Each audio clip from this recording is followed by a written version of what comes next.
Hi, it's Katherine here with a new page for BoBunny using the Little Wonders collection. I create a beachy layout and I pull out the blues and greens that are in this collection. So the base paper is the double dot denim, and I'm also using the paper called Victoria from Little Wonders, which is little triangles on it. I'm using my backsplash stencil to add this brick-like pattern. It's a really lovely stencil and it worked really well with just white gesso because it's so deep you get a really nice thick layer. I'm adding some bits of watercolour. I'm pulling out some of the colours in the papers, so all the blues and greens and greys and also that beige colour, and then drying it again.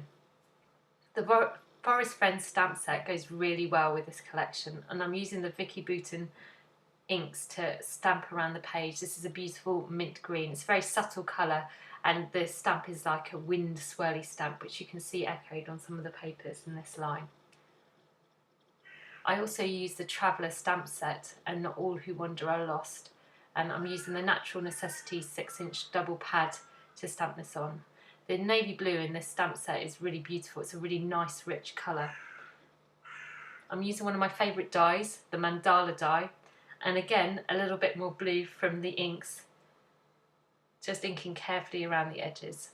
I've selected some papers, and in my layers are Max, Evan and Elliot, and I'm distressing the edges of all the papers, which I'm going to cluster behind my photo. I also very carefully distress the edge of my photo. I've cut my photo down so that it will fit in the Love Squared die that I've also cut out. So I'm having a play with how I'd like it to work. I've got some flowers from the Denim flower bouquet. I'm also toying up whether I can use my little heart or not on this page, but I don't end up using it in the end. So I'm layering up all the different elements, and I use some of the sticky thumb foam pads. They're really good because they add a really nice deep thick layer to your page. So I'm getting everything in place. I also curl up the edges of some of my papers as I go, just to add a little bit more dimension to them.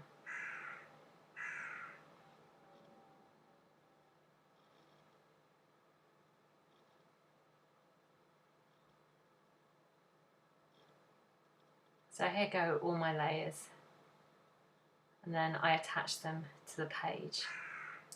I also decide that I need something else behind those flowers, so I use some of the Fanciful dies, which I've cut from that double dot pad in a really deep, rich chocolate brown colour. So here are the die cuts, and I have a little bit of a play because I want it to overlap my photo but not obscure too much of my photo.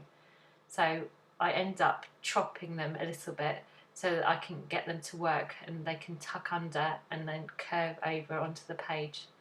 So once I'm happy with it, I start to stick them in place, and this is where the sticky thumb circular pads come into their own. Because of that curved edge, it means I'm not trying to trim off white corners so that you can't see them. So now I've trimmed my die cut so it's just a little bit smaller, and I'm just layering it up.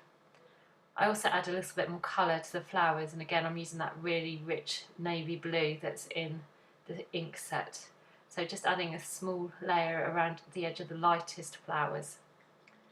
And then I'm choosing some dots for the centre from the blue Hues jewels. It's nice to have a really large range of colours and sparkle to choose from.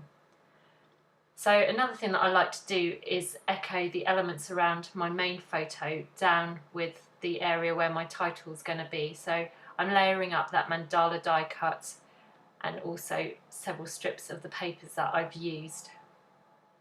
Again, I'm going to use foam pads to add some dimension to these and just layer them up and get them how I want them to look. So my page is nearly done. I'm still toying around with some of the other smaller embellishments, so the word love from that die set, and also the heart, which I am saving for another project now. And I add a few buttons and sequins just to finish it off.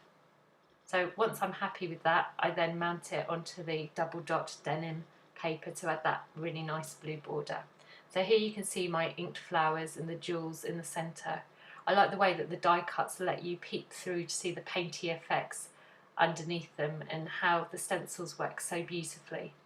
I really hope you've enjoyed watching me create this page. Do check out our blog where you can see a full list of items that I've used. Thanks, bye.